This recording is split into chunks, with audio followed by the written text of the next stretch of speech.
उत्तर भारत में शीतलहर और घने कोहरे का प्रकोप जारी है। अंबाला और जींद समेत आसपास के इलाकों में कोहरे की वजह से विजिबिलिटी 0 हो गई है, जिससे वाहन चालकों को भारी परेशानियों का सामना करना पड़ रहा है।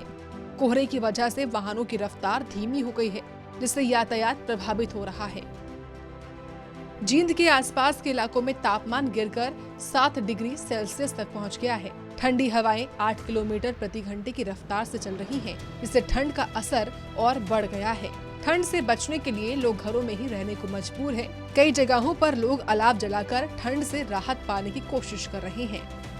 इन शहर में घने कोहरे और शीतलहर का प्रकोप जारी, जिसके तहत कहीं ना कहीं आमजन को भारी परेशानियों से गुजरना पड़ रहा है। अगर मैं जिस तरीके से तस्वीरों के माध्यम से दिखाना चाहूँ तो जो आमजन है वो ठंड से बचने के लिए अलाव का सहारा ले रहे हैं, और ऐसे में कहीं ना कहीं जो आमजन है वो शीतलहर और ठंड से ज्यादा प्रभावित होते हैं। और इसको लेकर कहीं ना कहीं जब मौसम में बात की जाए तो 7 डिग्री सेल्सियस तक तापमान पहुंच चुका है, और ऐसे में कहीं ना कहीं 8 डिग्री जो कल का तापमान था उसमें 8 डिग्री तक पहुंचा था, और लेकिन आज जो तापमान है वो 7 डिग्री है और 8 किलोमीटर की रफ्तार से तेज हवाएं भी चल रही है। ऐसे में कहीं ना कहीं जो आमजन है उनको भारी परेशानियों से जूझना पड़ रहा है। लोग जब घरों से बाहर निकलते हैं तो उनका सामना घने कोहरे और शीतलहर से हो रहा है, और ऐसे में कहीं ना कहीं भारी परेशानियों से उनको जूझना पड़ रहा है। दूसरी तरफ अगर स्वास्थ्य विभाग की बात की जाए तो स्वास्थ्य विभाग ने आमजन के लिए गाइडलाइन भी जारी की गई है कि घने कोहरे और शीतलहर में जहां तक हो सके घरों से कम ही बाहर निकले, और छोटे बच्चे और जो बूढ़े लोग होते हैं उनको अपने घरों के अंदर ही रखे, जहां तक हो सके उनको बाहर ना निकाले, क्योंकि जो ज्यादा कोहरा और जो शीतलहर उसमें ज्यादातर छोटे बच्चे और बूढ़े लोग ही प्रभावित होते हैं, और ऐसे में कहीं ना कहीं उनके बीमार होने का भी ज्यादा जो खतरा है वो ज्यादा बढ़ जाता है। तो वहीं अंबाला में ठंड और कोहरे का कहर देखने को मिल रहा है। इलाकों में कोहरे की वजह से विजिबिलिटी 0 हो गई है, जिससे वाहन चालकों को भारी परेशानियों का सामना करना पड़ रहा है। अंबाला में 2 दिन की बारिश के बाद मौसम साफ हुआ था, और कल अच्छी धूप निकलने के बाद जहां लोगों को एक तरफ घने कोहरे से राहत मिली थी, तो वहीं अच्छी धूप खिलने के साथ साथ सर्दी से भी लोगों को राहत मिली थी।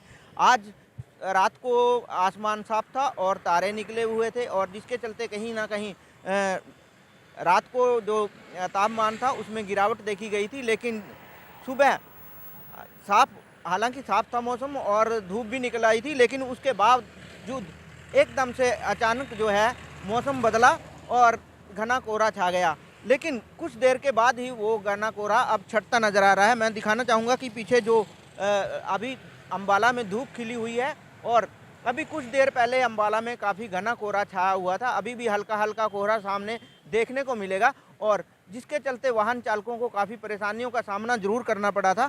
हालांकि जिस प्रकार से मौसम बदला है, लगातार मौसम बदल रहा है, उससे कहीं ना कहीं कल दिन के तापमान में काफ़ी कह सकते हैं कि बढ़ोतरी हुई थी, और दिन का तापमान 18 डिग्री के आसपास चला गया था। आज भी अच्छी धूप निकल रही है। इस कड़कड़ाती ठंड की मार हम सभी ही नहीं बल्कि जानवर भी झेल रहे हैं। सड़क और खुले में घूम रहे गोवंशों को ठंड से बचाने के लिए पशुपालन विभाग ने एक एडवाइजरी भी जारी की है। इससे पहले भी ठंड की वजह से कई गोवंशों की मौत हो चुकी है। जैसा कि आपको पता है कि दिसंबर के एंड में और जनवरी के स्टार्टिंग में ज़्यादा सर्दी का प्रकोप होता है, तो समय समय पर विभाग द्वारा एडवाइजरी जारी की जाती है, और सभी जो स्टाफ कार्यरत है हॉस्पिटल्स डिस्पेंसरी में सबकी ड्यूटी लगाई जाती है। और मेरी यही अपील है कि सभी पशुपालकों से और हमारे सभी गौशाला संचालकों से कि भैया अपने पशुओं का इस सर्दी में विशेष रूप से ध्यान रखें। अगर शेड अगर हवा ज़्यादा खुला है, ज़्यादा सर्दी हो तो उसको थोड़ा सा ढक लें, और जो पशु अगर पेशाब करते हो तो उसको इकट्ठा ना होने दें।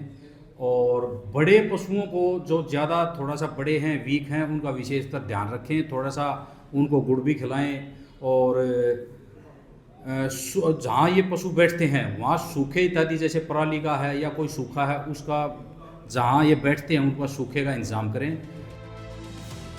विजिबिलिटी की कमी से यातायात बाधित हो रहा है और ठंड से लोग परेशान हैं। लोगों को सतर्कता बरतने और सुरक्षा उपायों का पालन करने की आवश्यकता है। इस मौसम में गर्म कपड़े पहनने और ठंड से बचाव के लिए अलाव का सहारा लेना जरूरी है। ब्यूरो रिपोर्ट, सूर्य समाचार।